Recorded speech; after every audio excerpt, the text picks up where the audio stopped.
Arquidiócesis de la Verapaz presenta El Pueblo de Dios, el pueblo de la esperanza. Estimados amigos, una vez más tenemos el gusto de entrar en sus hogares a través de este programa, con el mensaje de crecimiento espiritual y familiar.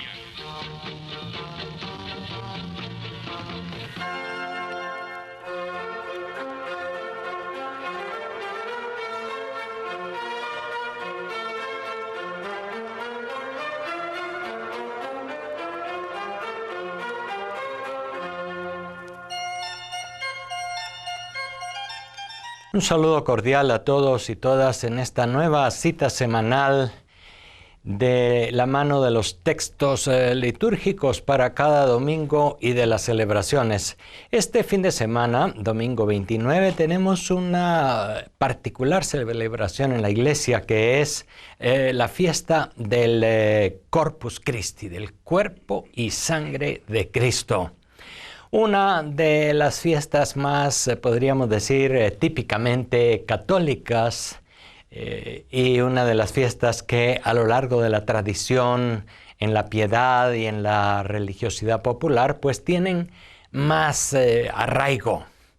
Desde la Edad Media, es decir, más o menos por allá por el siglo X, XI, XII, esta fiesta comenzó a tener estas características populares, es decir, el aparecimiento de la custodia en donde se pone el pan, el cuerpo de Cristo, el pan consagrado, las fiestas populares, las alfombras y sobre todo la procesión del Día del Corpus.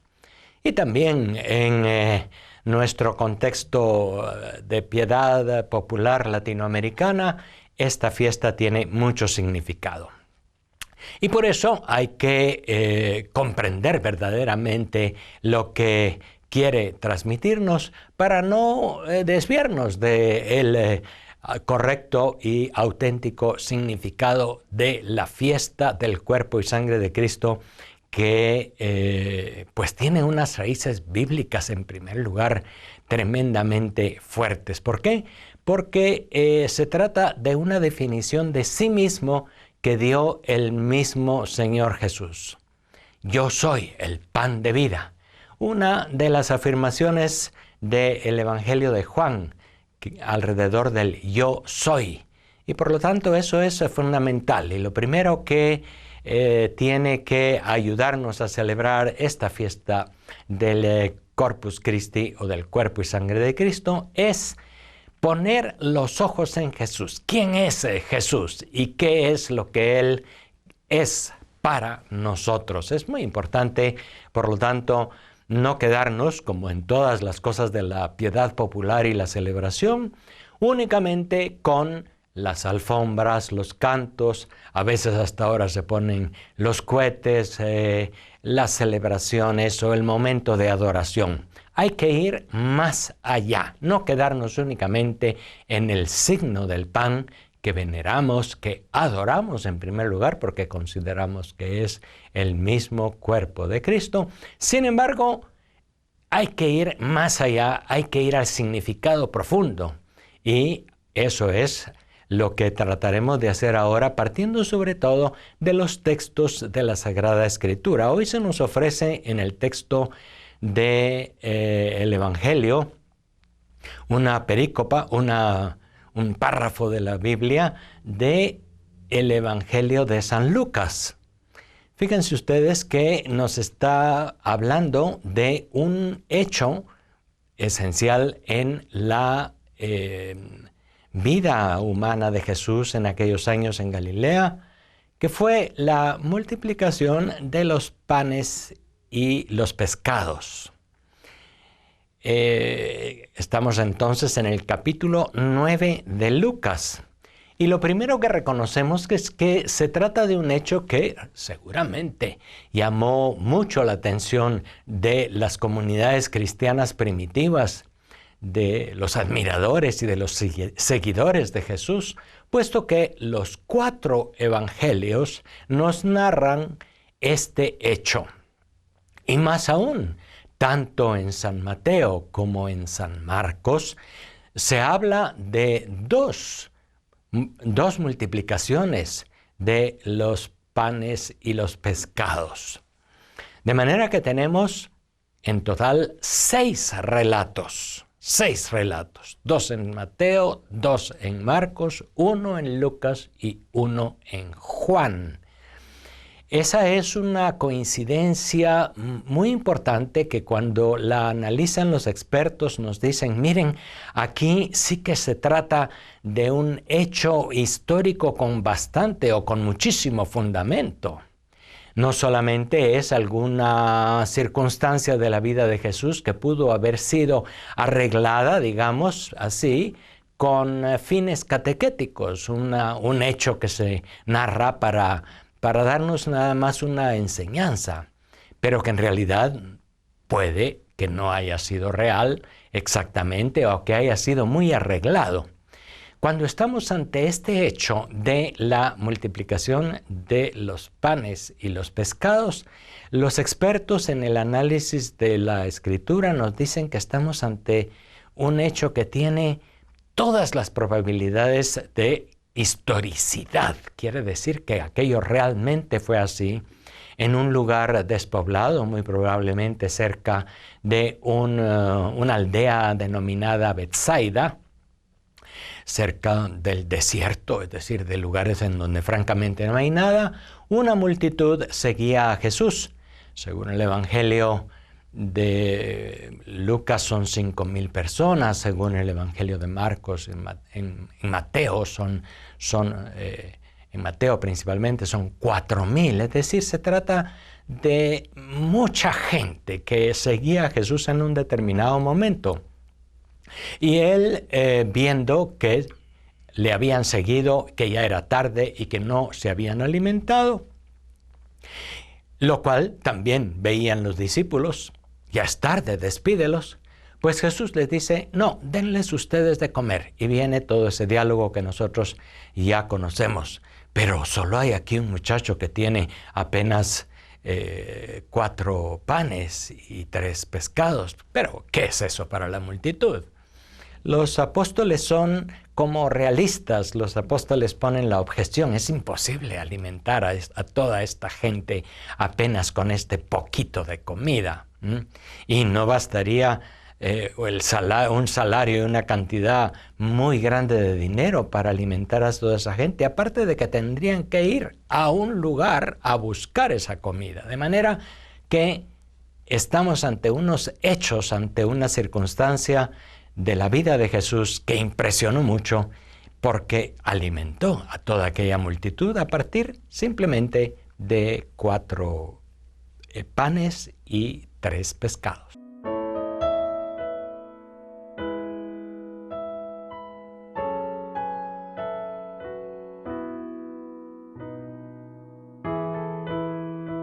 La primera narración de esta multiplicación del alimento está en San Marcos y está situado en el Evangelio de San Marcos en toda una sección denominada sección de los panes. ¿Por qué? Porque en toda esa sección del Evangelio de Marcos, en donde se habla de la multiplicación de los panes, hay otros temas relacionados con el alimento, la levadura, la comida, el banquete y por supuesto el pan multiplicado en el desierto. Sección de los panes. Ahí está como la primera raíz de esta nueva reflexión y del Evangelio de Lucas. El Evangelio de Lucas es posterior a Marcos. Y San Lucas nos habla de esta multiplicación del alimento, panes y pescados, en un contexto que se llama la identidad de Jesús. Todo ese capítulo 9 en el que estamos del Evangelio de Lucas habla de quién es Jesús. Y ahí ya podemos encontrar nosotros una primera conexión para fundar el por qué estamos diciendo que lo importante es reconocer que Jesús es el pan de vida. En primer lugar, se da en un contexto en el que se está hablando del pan y de la comida y de la levadura, etc. Segundo, estamos en un contexto en el que, capítulo 9 de Lucas, se están cuestionando quién es Jesús. Y se lo cuestiona Herodes, que tiene sus interrogantes, puesto que dice, a Juan el Bautista lo mandé decapitar. ¿Este quién es? ¿Por qué? Porque había gente que pensaba que era algún profeta que había surgido, o que era Juan el Bautista que había vuelto a la vida, o, bueno, el Mesías que estaba organizando a la gente para armar una revolución en contra del imperio. Habían dudas, habían inquietudes con respecto a Jesús. Las tenía la gente, que tenían opiniones diversas. Y Jesús quiere en un determinado momento manifestar quién es Él y aclarar bien las ideas sobre Él mismo. Otra cosa es que la gente lo haya entendido, pero Él quiere aclarar quién es. Y en el Evangelio de Lucas, capítulo 9, ese capítulo está por allí. ¿Quién es Jesús? Él va hablando de que tendrá que morir y resucitar. Él luego pregunta a Pedro, ¿quién dice la gente que soy yo? Y luego Pedro responde, tú eres el Mesías. Y luego viene el episodio de la transfiguración, en el cual se oye la voz del cielo que dice, este es mi Hijo amado, escúchenlo. Ven ustedes, estas son las dos ideas centrales que tenemos que conectar el día de hoy para tratar de comprender mejor la fiesta del cuerpo y sangre de Cristo que se celebra este domingo 29. En primer lugar, el interrogante sobre Jesús, ¿quién es este? Y en segundo lugar, la multiplicación de los panes y los pescados, que nos hacen pensar en la definición que Jesús mismo da de su persona. Yo soy el pan de vida. Habría que leer todo el capítulo 6 de San Juan en relación con este capítulo 9 de Lucas, para entender toda la explicación y la reflexión que hizo San Juan muchos años después sobre aquella primera definición que Jesús mismo dio. Y fíjense ustedes que el pan tiene que ver en cierto modo con la misión del Mesías.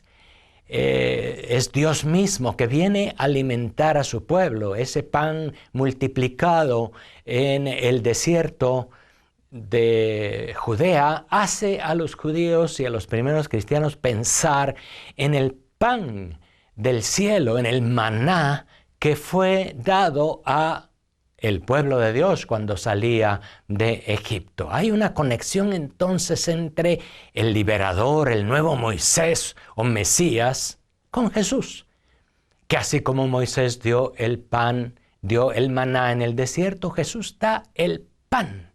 Y Él es el Mesías, por lo tanto, es el que alimenta al pueblo. Hay también una referencia a Elías, que también multiplicó los panes para aquella pobre viuda y hizo que no se acabara la harina y que pudieran sobrevivir. El Mesías, el verdadero profeta, está relacionado siempre con dar el pan y con dar un buen vino para hacer el banquete del reino de Dios. De manera que hay una relación entonces también entre este alimento, el pan y el vino, y la identidad de Jesús, que es el Mesías. Pero también hay otra cosa que es realmente muy interesante en esta identidad de Jesús en el capítulo 9 de Lucas. Y es que este Mesías no se presenta a sí mismo con los símbolos que hubiesen sido más normales de un Mesías. Un Mesías que se presenta, por ejemplo, con una espada o con unos grandes resplandores o dando unos grandes signos de poder y de milagros. Jesús se presenta a sí mismo, Jesús se identifica con el pan. Y ahí hay algo también muy interesante. Jesús es el Mesías, pero no es el Mesías violento, el Mesías, el Dios de la venganza del que habla el Antiguo Testamento, por ejemplo, en en el Salmo 93. No es el Dios del poder y de vencer a sus enemigos. Es el Mesías que se presenta a sí mismo como pan de vida que quiere alimentar a aquellos que lo siguen. O sea que al escuchar este relato de la multiplicación de los panes y los pescados, no estamos pensando únicamente en una acción caritativa de Jesús que se conmovió porque la gente tenía hambre y les dio pan. No podemos quedarnos únicamente en el milagro como tal, hay que ir más allá. Ese milagro nos está hablando de quién es Jesús, puesto que está, repito, en el capítulo 9, en un contexto de interrogante sobre Jesús y su identidad. ¿Quién es Jesús? Y se aclara, es el Mesías. Y lo dice Pedro de una manera muy clara. Pero es un Mesías que no va a triunfar por la fuerza, que no se va a imponer con ejércitos o con leyes o con lo que fuese. Es el Mesías que viene a dar vida porque Él mismo se sacrifica, se dona a los demás. Fíjense que eso es muy interesante. Yo estuve una vez en un curso, en un encuentro en el que había que reflexionar sobre sí mismo, y una de las dinámicas que hicimos en ese momento fue el que uno se identificara con alguna cosa, con algún objeto, con algún animal o con alguna planta que viera en su derredor. Estábamos en una casa de retiros y alguien se identificaba con unas piedras, alguien se sentía identificado con un árbol, algún otro se sentía identificado con un pájaro que voló por allí, o se sentía identificado con el agua, o etcétera. Un símbolo que identificara algo de la persona. Y podemos decir que Jesús mismo se sintió identificado con el pan de cada día allá en el mundo mediterráneo era realmente la comida más importante. El pan de cada día, pues que comenzaba con la siembra, con el trigo que caía en tierra y germinaba para dar luego espigas y multiplicar esas semillas.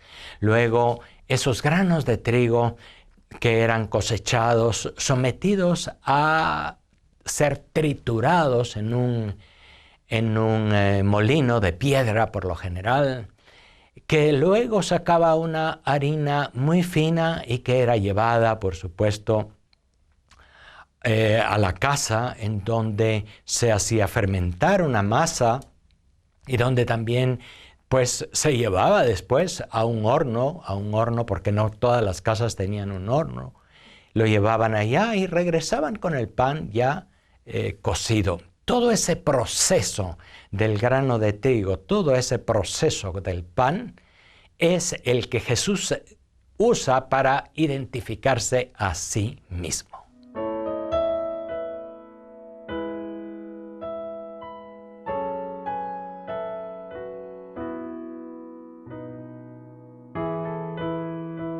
Así pues, Jesús se considera a sí mismo pan y dice, yo soy el pan de vida. Y podemos decir, Él nos dice, yo soy el Mesías, pero no el Mesías que viene a organizarles, el Mesías que viene a echar fuera a los romanos, el Mesías que viene a cambiar de la noche a la mañana la política. Yo soy el Mesías que quiere alimentar su vida para que ustedes también tengan vida y la transmitan a los demás. Y por lo tanto, es el Mesías que primero entrega su vida, que tiene que pasar por la muerte, como los granos de trigo son sometidos a ser triturados en un molino de piedra. Y justamente en este capítulo 9 de San Lucas encontramos también anuncios de la pasión y de la resurrección de Jesús. Jesús está convencido de que como pan tiene que dejarse triturar por el molino, porque de lo contrario no podrá ser comestible. Jesús está convencido del bien que hace el alimento y el pan en la casa y que hace crecer la vida y que alegra la comida. Nosotros podemos pensar como aquí en esta tierra nuestra no hay mucho trigo. Antes habían grandes extensiones de trigo en el altiplano, ahora ya no, porque el trigo producido localmente ya no era rentable y entonces ahora la mayor parte del trigo viene importado. Pero en fin, antes había trigo, pero lo que sí sigue habiendo y hay por todas partes es maíz. Estas mazorcas que se cosechan y que se guarda una parte para sembrarlas de nuevo. Es la misma dinámica siempre, morir para dar vida. Luego estas mazorcas que son desgranadas y son llevadas cada mañana al molino de nixtamal y viene la masa para hacer unas deliciosas tortillitas en la mañana y al mediodía y recalentarlas en la noche, que son el alimento fundamental para la gente en estas tierras mesoamericanas, hombres y mujeres de maíz, según el Popol Vuh. Pues quizás si Jesús hubiese hecho la multiplicación, hubiese hecho una multiplicación no de panes, sino de tortillas y de tamales en esta región, y hubiese dicho, yo soy el alimento, yo soy la tortilla, yo soy el tamalito de cada día. Allá decía, yo soy el pan de vida. Y eso nos hubiese ayudado, o debe ayudarnos ahora a entender mejor quién es Jesús y qué quiere para nosotros, ahora que celebramos la fiesta del Corpus Christi. No quiere únicamente que lo paseemos en la custodia por encima de alfombras muy bonitas y de cantos muy alegres, y que nos quedemos ahí. Todo eso está muy bien porque expresa algo. Pero ¿qué es lo que tiene que expresar? Eso tiene que expresar que entendemos que lo que quiere Jesús es ser pan para nosotros y quiere alimentar nuestra vida y quiere que nosotros también seamos como Él, pan partido y compartido para los demás. Sería una vergüenza que uno participe en la Eucaristía, coma el pan, beba el vino y luego en la vida de cada día desprecie al hermano, no sea sensible ante el que pasa hambre o desnudez o dificultad. Lo que quiere Jesús es que nuestra vida sea una vida entregada, una vida de servicio, que también muchas veces pues es como los granos de trigo que tienen que pasar por el molino de piedra, así antiguamente, o los granos del maíz que tienen que llevarse al molino de nixtamal. Una vida partida, una vida entregada, en cierto modo una vida sacrificada, pero para dar vida, para que los demás tengan vida en plenitud. Fíjense que eso es el centro de la celebración del Corpus Christi. Ya el apóstol San Pablo hacía un reproche muy duro a los corintios durante los primeros años de las comunidades, diciéndoles que se reunían para compartir para la fracción del pan, es decir, para la Eucaristía, pero al mismo tiempo lo hacían entre pleitos y entre venganzas y entre falta de solidaridad, porque unos se hartaban y otros no tenían suficiente comida. Y San Pablo llama la atención sobre la falta de coherencia de aquella comunidad de los corintios que por una parte celebraban la Eucaristía, pero por otra parte eran insolidarios con los demás y no eran sensibles a las necesidades de los demás. Jesús es el Mesías, es el Cristo, porque viene a darnos un nuevo estilo de vida y viene a alentar esta capacidad humana de darse y de servir a los demás y de olvidarse de sí mismo, de olvidar el egoísmo y el yo, para darse, para dejarse comer por los demás, como el buen trigo y como el buen maíz.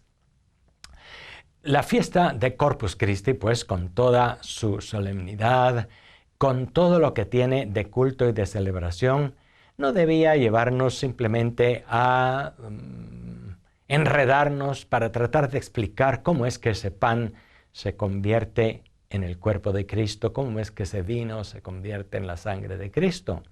Ha habido teorías bastante filosóficas y un poco enredadas para tratar de explicar algo que no es explicable. Sin embargo, es mucho más interesante ver lo que Jesús ha querido. Jesús se ha identificado con el pan y Él nos ha dicho, yo soy el pan de vida. Jesús es pan. Y entonces ponemos nuestros ojos en Él, en su modo de ser, en sus actitudes, y eso es lo que nos enseña. Cuando Pedro responde a la pregunta de Jesús, ¿tú eres el Mesías? Pues podría ser también, tú eres el Mesías que se entrega, tú eres el Mesías que pasa por la cruz para darnos vida. Tú eres el Mesías que con tu muerte y resurrección has creado un nuevo pueblo en el cual caben todos los pueblos y cabrán muchos más. También eso de que Él es el Mesías de todos los pueblos podemos encontrarlo en otro detalle también de estas narraciones de la multiplicación del pan y el pescado. Y es que dice que se recogieron al final 12 canastas. 12 canastas que pueden hablarnos simbólicamente de las 12 tribus de Israel. Se alimentó al pueblo de Israel y hay todavía para un pueblo de Dios con 12 tribus mucho más amplio. También hay otros signos ahí que son interesantes. Dice que se sentaron en grupos de 50. Eso también nos habla del pueblo de Dios. El 5 era también el número de los principales libros de la Biblia en el Antiguo Testamento, el Pentateuco, Génesis, Éxodo, Levítico, Números y Deuteronomio, que eran como la base de ¿quién? Del pueblo antiguo de Dios. Él es el Mesías que hace un nuevo pueblo, grupos de 50. Es el Mesías que da pan suficiente para todos los pueblos de la tierra, 12 canastas. Es el Mesías que pide a algunos que sirvan a ese pueblo así como Él lo ha servido. Algunos dicen también que en los 4 panes y los 3 pescados que Jesús multiplicó para aquella muchedumbre de 4,000 o 5,000 personas, están significados los 7 diáconos. El 7 también era un número de perfección, un número completo en aquella simbología del Antiguo Testamento. 7 fueron los diáconos escogidos, eran los servidores, los que daban su vida para servir y para estar en medio del pueblo de Dios. Así pues, mucha simbología que puede ayudarnos a reflexionar con qué nos quedamos, con qué nos identificamos, cómo comulgamos con Jesús. Hasta la próxima. Gracias por su atención.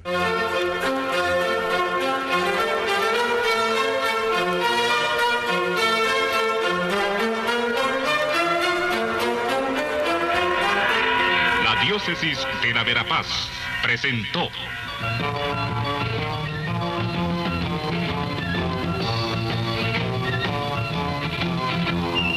El pueblo de Dios, el pueblo de la esperanza. Agradecidos por su atención al mensaje de crecimiento espiritual y familiar. Hasta otra oportunidad.